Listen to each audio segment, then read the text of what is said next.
திராவிடர் கழக தலைவர் ஆசிரியர் கி. வீரமணி அவர்கள் எழுதிய RSS எனும் ட்ரோஜன் குதிரை நூலின் ஒலி வடிவம்.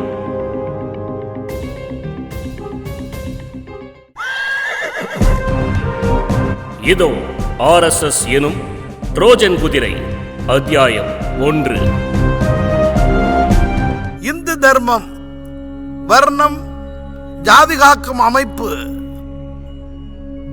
ஹிந்து மகாசபை என்ற தனியான ஓர் அமைப்பினை உருவாக்கிய ஆண்டு 1915. அதற்கு முன்னும் பின்னும் பல்வேறு இந்து சபைகள் உருவாக்கப்பட்டுள்ளன. ஒன்று ஆரிய சமாஜம் 1875, 2 பஞ்சாப் ஹிந்து சபா 1909, 3 ஹிந்து மகாசபா 1915, 4 ஹிந்து சங்காத்தான் 1921-22, 5 RSS 1925. இந்தியாவில் மதத்தின் பெயரால் ஏற்படுத்தப்பட்ட இத்தகைய அமைப்புகளில் அடிநாள் காங்கிரஸ் கட்சி தலைவர்களான லாலா லஜபதி ராய், மதன் மோகன் மாளவியா போன்ற தலைவர்களெல்லாம் பங்கேற்று இந்து மத சனாதானத்திற்கு புதிய தேசிய வடிவம் தந்தனர். இந்து மகாசபையும் அந்நாளைய காங்கிரஸ் இயக்கமும் வெவ்வேறு என்றாலும் நடைமுறையில் பெரும்பாலான காங்கிரஸ் தலைவர்களே இந்து மத உணர்வாளர்களாக இருந்ததால் காங்கிரஸ் மகாசபை ஆண்டு கூட்டங்களில் காங்கிரஸ் கூட்டம், இந்து மகாசபை கூட்டம் இவ்விரண்டும் முன்னும் பின்னுமாக நடத்தப்பட்டே வந்து பிறகுதான் தனித்தனியாக நடத்தப்பட்டது. காரணம், அப்போது காங்கிரசும் ஹிந்து மகாசபை போலவே பார்ப்பனமயமாக இருந்தது.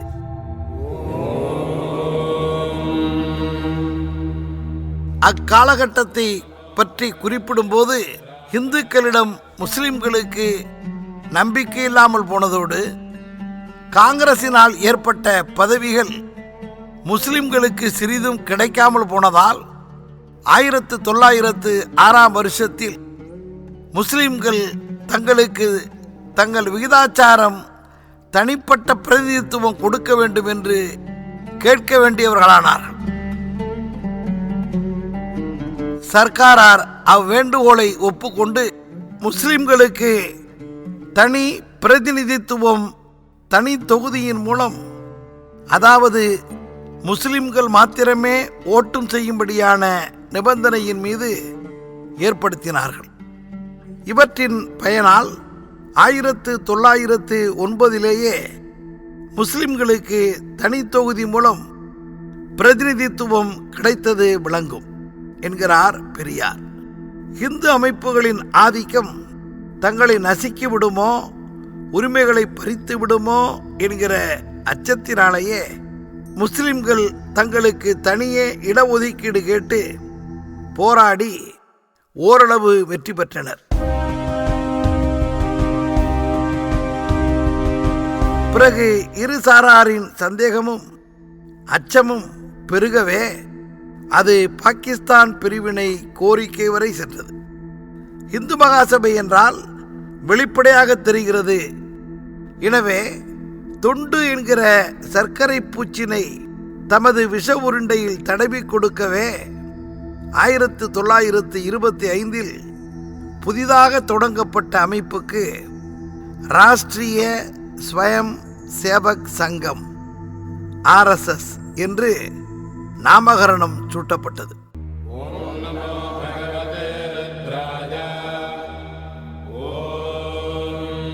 இது இளைஞர்களை குறிவைக்க தொண்டு போர்வை போர்த்தி கொண்ட வர்ண தர்ம பாதுகாப்புக்கான ஆரிய கலாச்சார அமைப்பு.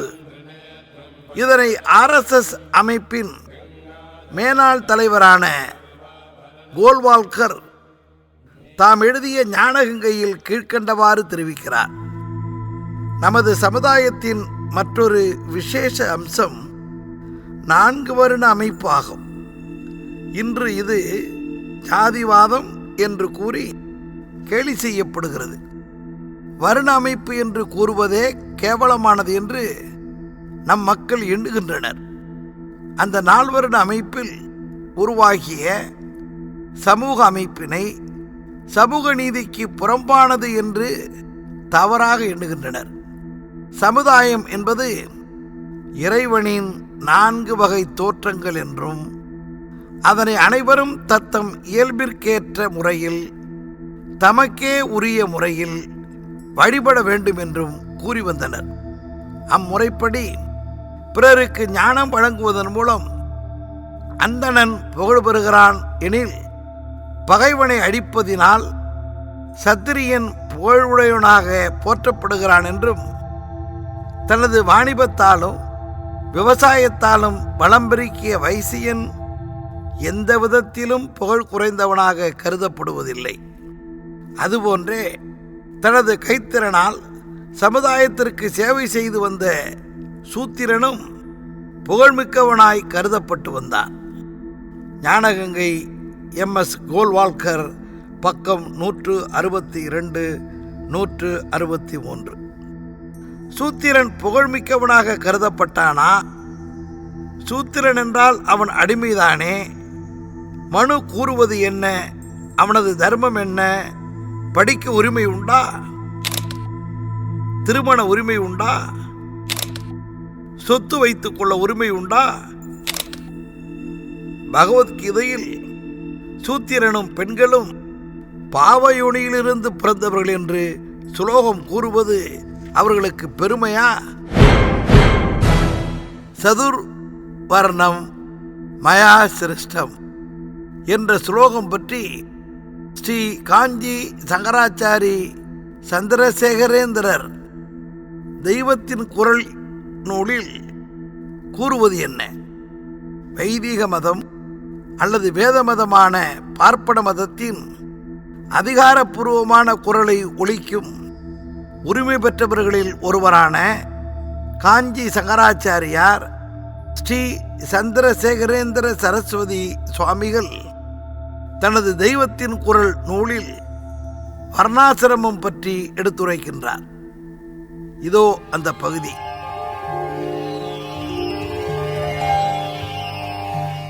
ஜாதி வித்தியாசமே இல்லை என்று பகவான் சொல்லவில்லை. ஆனால் பிறப்பின்படியின்றி குணத்தின்படி கர்மாவை பிரித்து தரும் சதுர்வர்ணத்தை தாம் சிருஷ்டித்ததாகத்தான் சொல்கிறார். சதுர்வர்ணம் மயா சிருஷ்டம் குணகர்ப விபாகச என்றே சொல்கிறார் என்கிறார்கள். சரி, ஆனால் எத்தனை வயதுக்கு மேல் இப்படி குணத்தை அறிந்து அதை அனுசரித்து அதற்கான வித்தையை பயின்று அதற்கப்புறம் தொழிலை அபியாசம் பண்ணுவது? முக்கியமாக பிராமணனின் தொழில் எடுத்துக்கொண்டால் இவன் 7-8 வயதுக்குள் குருகுலத்தில் சேர்ந்தால்தானே அப்புறம் 12 வருஷங்களில் தன் தொழிலுக்கானவற்றை படித்துவிட்டு பிறகு அவற்றில் தானே அனுஷ்டானம் பண்ண வேண்டியதை பண்ணவும் பிறருக்கு போதிக்க வேண்டியதை போதிக்கவும் முடியும். குணம் ஃபார்ம் ஆன பிறகு, ஓர் அமைப்பில் உருவான பிறகு தான் தொழிலை நிர்ணயிப்பது என்றால் கற்க வேண்டிய இளவயது முழுவதும் பல பேர் தொழிலை தெரிந்து கொள்ளாமல் வீணாவதாகவும் அப்புறம் சோம்பேறியாக ஒரு தொழிலுக்கும் போக பிடிக்காமல் இருப்பதாகவுமே ஆகும். அப்படியே கற்றுக்கொண்டு தொழிலுக்கு போகும்போதும் சமூகத்துக்கு அவனால் கிடைக்கிற பிரயோஜனத்தில் வெகுவான காலம் நஷ்டமாயிருக்கும். கனகாலம் கூட வீணாக்காமல் ஒழுங்காக விதிப்படி கர்மா பண்ணிக்கொண்டே இருக்க வேண்டும் என்று திருப்பிச் சொல்லும் பகவான் இதை ஆதரித்து பேசியிருப்பாரா? அப்படியானால் அவர் தியரியில் குணப்படி தொழில் என்றாலும் பிராக்டிஸில் பிறப்பால் தொழில் என்பதைத்தான் ஆதரித்தாரா என்றால், பாலிட்டிஷியன்கள் போல பகவான் கொள்கை ஒன்று காரியம் இன்னொன்று என்று இருப்பவர் அல்ல. சரி, அவருடைய வாழ்க்கையில் நாம் என்ன பார்க்கிறோம்? நான் யுத்தம் பண்ண மாட்டேன், பந்துமித்திரர்களின் இரத்தத்தை சிந்தி சாம்ராஜ்யாபிஷேகம் பண்ணிக்கொள்வதை விட ஆண்டி பிரதேசியாக பிச்சை எடுத்து சாப்பிடுவது எத்தனையோ மேலென்று சொல்லிக்கொண்டு தேர்தட்டில் உட்கார்ந்து சத்தியாகிரகம் பண்ணிவிட்ட அர்ஜுனனிடம் அவர் என்ன சொன்னார்? நீ சத்திரிய ஜாதியில் பிறந்தவன், யுத்தம் பண்ணுவதுதான் உன் சிவதர்மம், எடுவில்லை, போடு சண்டையை என்றுதான் அவனை விட பிடிவாதம் பிடித்து அவனை யுத்தம் பண்ண வைத்தார்.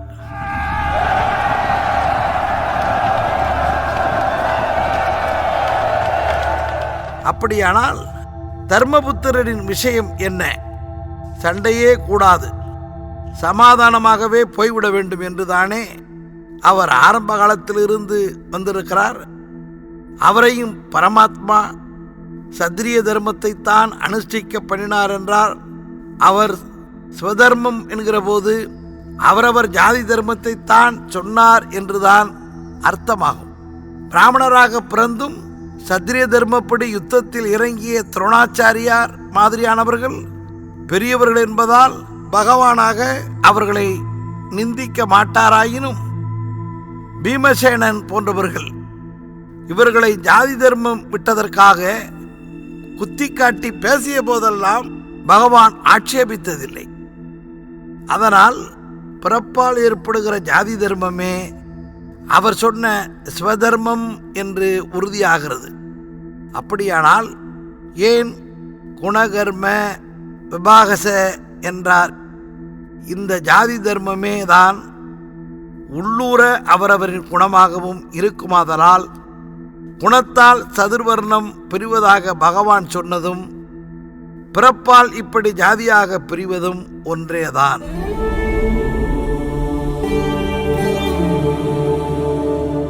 ஒன்றுக்கொன்று முரணானதல்ல. தியரி, பிராக்டிஸ் என்று வெவ்வேறு விஷயங்களை சொல்கிற தோஷம் பரமாத்மாவுக்கு ஏற்படவில்லை. தெய்வத்தின் குரல் நூல் முதல் பாகம் பக்கம் 1001 இருந்து 1003 வரை. சங்கராச்சாரி தான் இப்படி சொல்கிறார். ஆர்எஸ்எஸின் கருத்து ஒருவேளை ஜாதிக்கு எதிரானதோ என்று சந்தேகிக்க தேவையில்லை. ஜாதி என்பது நிதர்சன உண்மை, அதற்கு மாற்று இருக்கவில்லை. அந்த மாற்றை கண்டுபிடிப்பதும் சங் பரிவாரத்தின் வேலை இல்லை என்று வெளிப்படையாக ஜகா வாங்கி விடுகிறார் ஆர்எஸ்எஸின் தற்கால தலைவர் மோகன் பகவத். சரி, கோல்வால்கராவது முன்பு எடுத்து காட்டிய தன் கருத்தில் உறுதியாக இருந்தாரா என்றால் இல்லை என்பதே பதில். மோகன் பகவத்தின் மழுப்பல் பதில். ஜாதியை, வர்ண தர்மத்தை வற்புறுத்தும் இந்த மனு தர்மத்தை தான் சுதந்திர இந்தியாவின் அரசியல் சட்டமாக வைத்திருக்க வேண்டும் என்று இதே கோல்வால்கர் இந்திய அரசியல் சட்டத்தை டாக்டர் அம்பேத்கர் குழு 1949 நவம்பர் 26 வழங்கிய சில நாள்கள் கழித்து எழுதிய ஆர்கனைசர் பத்திரிகையில் எழுதியது என்ன? இதோ.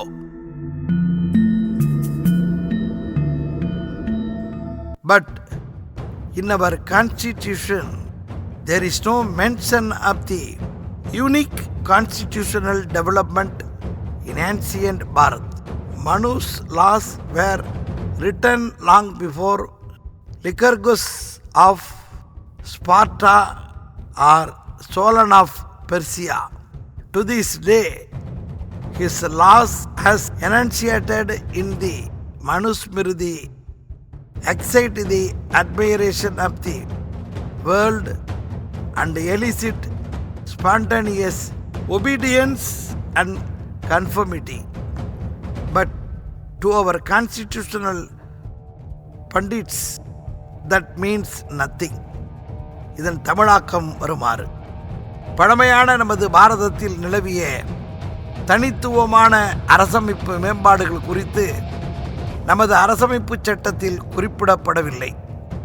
மனுவின் சட்டங்கள் ஸ்பார்ட்டா தேசத்து லிகுர்கஸ், பெர்சியா தேசத்து சோலோன் ஆகியோருக்கு முன்பே எழுதப்பட்டவை. மனுஸ்மிருதியில் இந்நாள் வரை ஒளிரும் அந்த சட்டங்கள் உலகின் மீதான மரியாதையை, தன்னெழுச்சியான தழுவுதலை உறுதிப்படுத்துகின்றன. நமது அரசமைப்பு சட்ட வல்லுநர்களை பொறுத்தவரை அது ஒன்றுமில்லை. இதை அப்போது இவ்வளவு வெளிப்படையாக சொல்லியவர்கள் இப்போதுள்ள சூழ்நிலையை உணர்ந்து எப்படி சொல்லுகிறார்கள் தெரியுமா? இன்றைய RSS தலைவர் மோகன் பகவத் இதே கருத்தை வேறு வார்த்தைகளில் வழிமொழிகிறார். தந்திர மூர்த்திகள் அல்லவா இவர்கள்?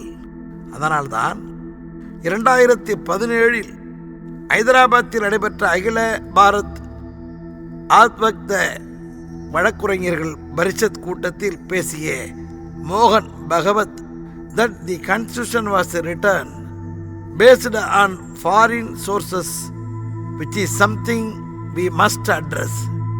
He wanted the constitution to be changed in line with the value systems of the country.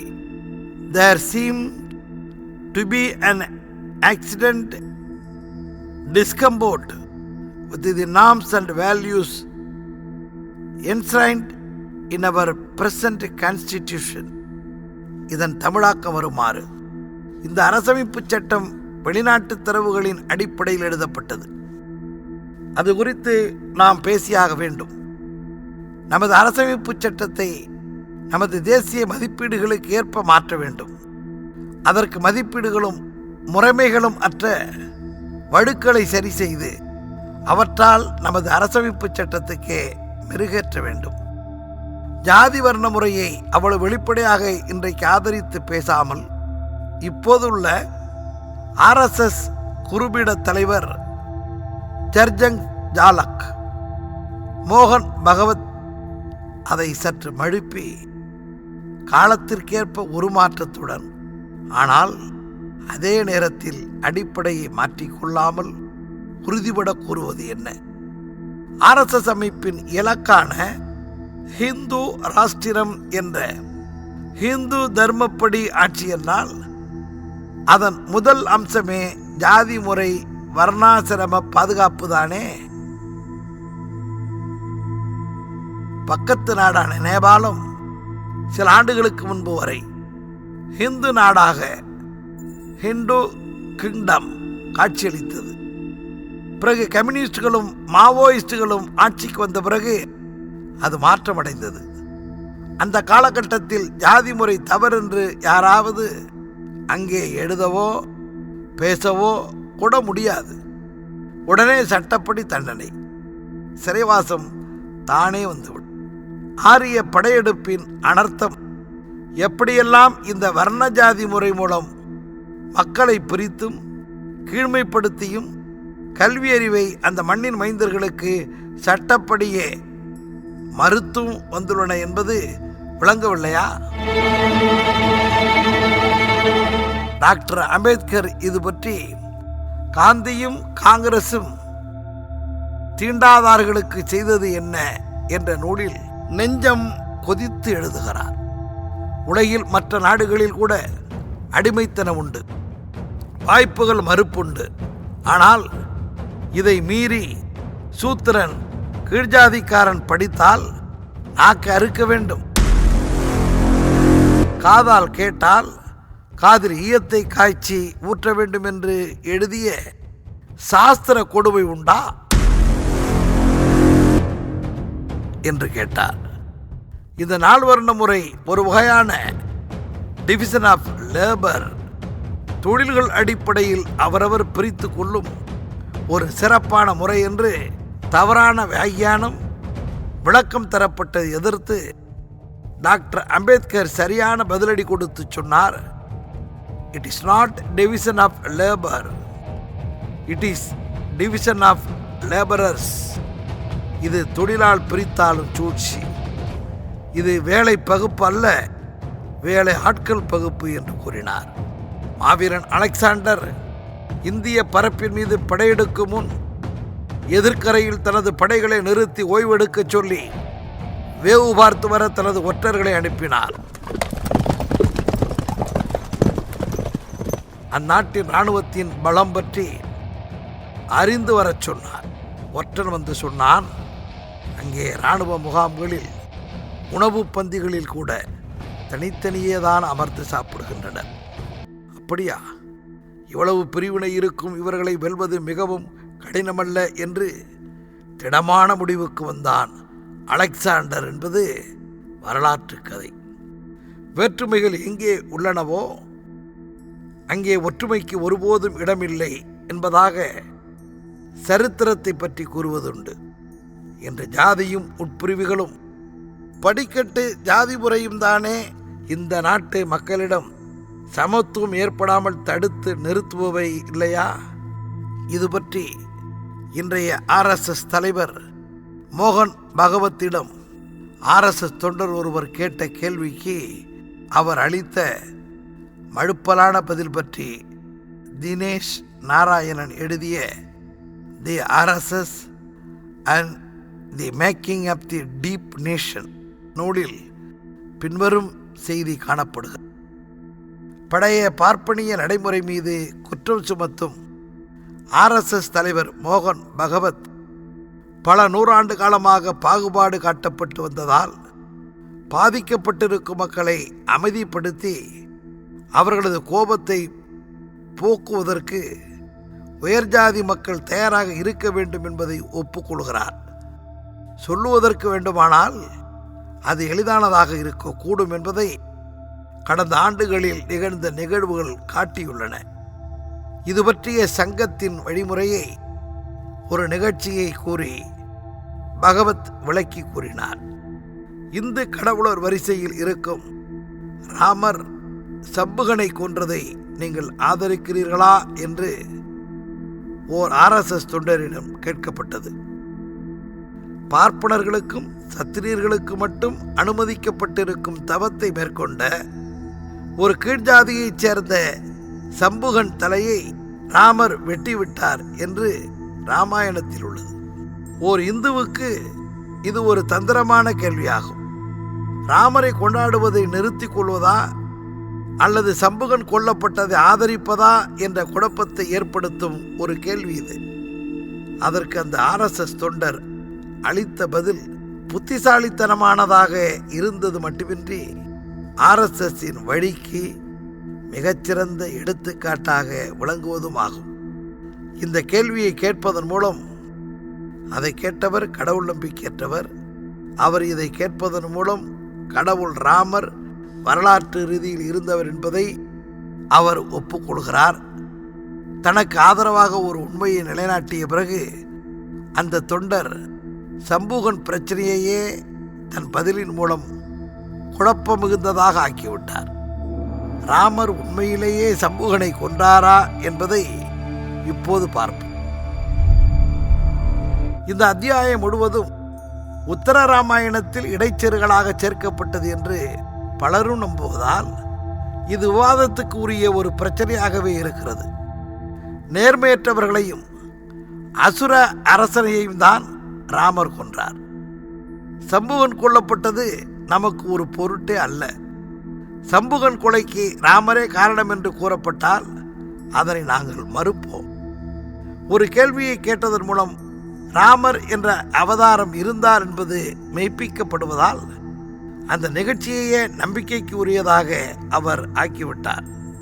அப்படியானால் இதுதான் இதயத்தின் மைய கருத்தாக இருப்பதாகவும் வேறு வழிகளில் மெய்ப்பிக்கப்படவில்லை என்றால் அந்த நிகழ்வு பற்றிய செய்தி தவறானதாகவே இருக்கும் என்று பேசினார் RSS தலைவர் மோகன் பகவத். ராமாயணத்தில் சொல்லப்படும் காட்சியை வாதத்திற்காக ஏற்றுக்கொண்டு அதன் மீது எழுப்பப்படும் கேள்விக்கு பதில் சொல்லாமல், அப்படியென்றால் நீங்கள் ராமர் உண்மையில் வாழ்ந்தவர் என்று ஒப்புக்கொண்டு விட்டீர்களா என்பதாக சொல்லி தங்களுக்கு சாதகமாக திசை திருப்ப முயற்சிக்கும் இத்தகைய மழுப்பல் வாதத்தை வெகு சாதாரணமாக நாம் விவாதிக்கும் இந்துத்துவவாதிகள் பலரிடமும் கேட்டிருக்கலாம். ஒரு கருத்தை வாதத்திற்காக ஏற்றல் என்பதை புரிந்து கொள்ள முடியாதவர்கள் அல்ல அவர்கள். மாறாக பதில் சொல்ல இயலாத கேள்விகளை திசை திருப்புதல் அல்லது விதண்டாவாதம் செய்தல் என்பதையே வழமையாக கொண்டவர்கள். தொலைக்காட்சி விவாத நிகழ்ச்சிகளில் இந்துத்துவவாதிகளின் இத்தகைய போக்கை கண்டு பலர் எரிச்சல் அடைந்திருக்கலாம். அதற்கு ஆர்எஸ்எஸின் தலைமையே பயிற்சி கொடுக்கிறது, சரியென்று பரிந்துரைக்கிறது என்பதற்கு மேற்குறிப்பிட்ட இந்த நிகழ்ச்சியே சான்றாகும். உண்மையில் ராமன், சம்பூகன், ராவணன் ஆகியோர் இருந்தார்களா, ராமாயணம் நடந்த ஒன்றா என்பதெல்லாம் வேறு பிரச்சனை. அது கற்பனை கதை என்பதுதான் நமது கருத்து. ஆனால் அக்கதை ஆரிய திராவிட போராட்டத்தின் அடையாளம், வெளிப்பாடு. அந்த தெளிவோடு தான் நாம் விவாதிக்கிறோம். அந்த கதையின் கதாபாத்திரங்களே ஆயினும் கதைப்படி ராமர் சம்புகனை கொன்றது எதற்காக? அந்த காட்சி முன்வைக்கும் தத்துவம் சரியா தவறா என்பதுதான் கேள்வி.